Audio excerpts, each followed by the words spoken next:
My name is Jennifer Hines. I am from England, and I've been interested in stories for a long time.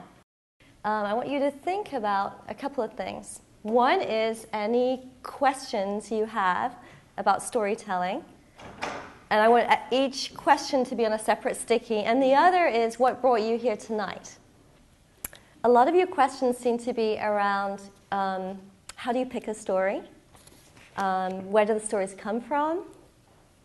How many stories do you have prepared at any one time?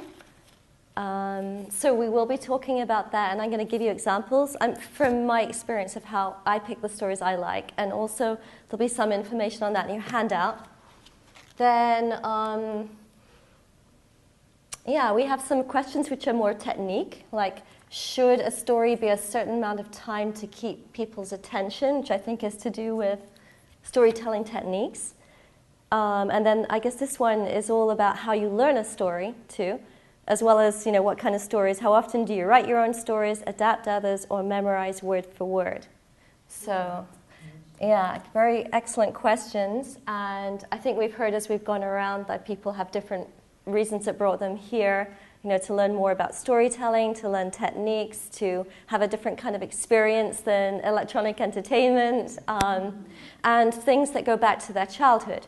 So let me start with how I got into storytelling. And I, like Carl, I grew up in, I had a kind of big Victorian English family.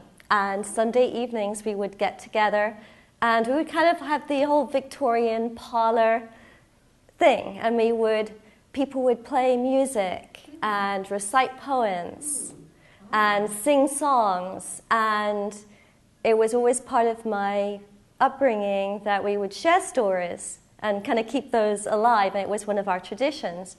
And I always loved literature, and and another thing that brought me to storytelling, and this may have happened to you, is that, and I'm going to sit most of the time because I actually have a problem with my foot, so I hope you forgive me for that. So,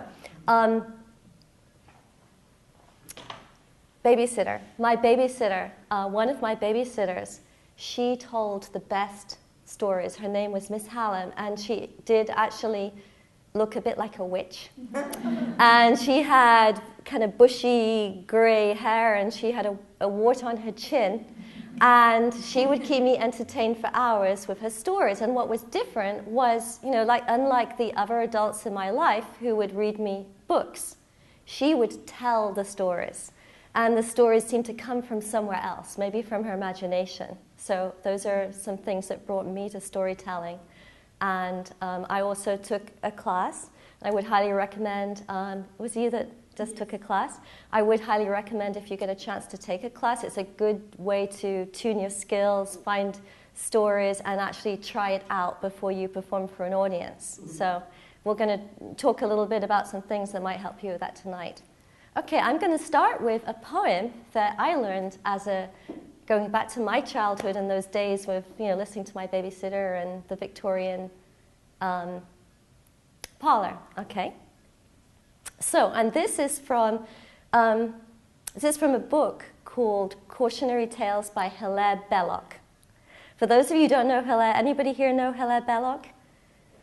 Probably for Americans, he's a British poet, and the cautionary tales are very much tongue-in-cheek. You might think they're for children, but I think they're more for adults, because some of them are very scary, and they're designed to terrify children into doing as they're told. Okay, so this is the story of Jim, who ran away from his nurse and was eaten by a lion. There was a boy whose name was Jim. His friends were very good to him. They gave him tea and cake and jam and slices of delicious ham and chocolate with pink inside and little tricycles to ride, and read him stories through and through, and even took him to the zoo. But there, it was that dreadful fate befell him which I now relate. You know, at least you ought to know, for I have often told you so. Children never are allowed to leave their nurses in a crowd. Now this was Jim's especial foible. He ran away when he was able, and on this inauspicious day, he slipped his hand and ran away. He hadn't got a yard when bang, with open jaws a lion sprang, and hungrily began to eat the boy, beginning at his feet. Now just imagine how it feels when first your toes, and then your heels, and then by gradual degrees, your shins and ankles, calves and knees are slowly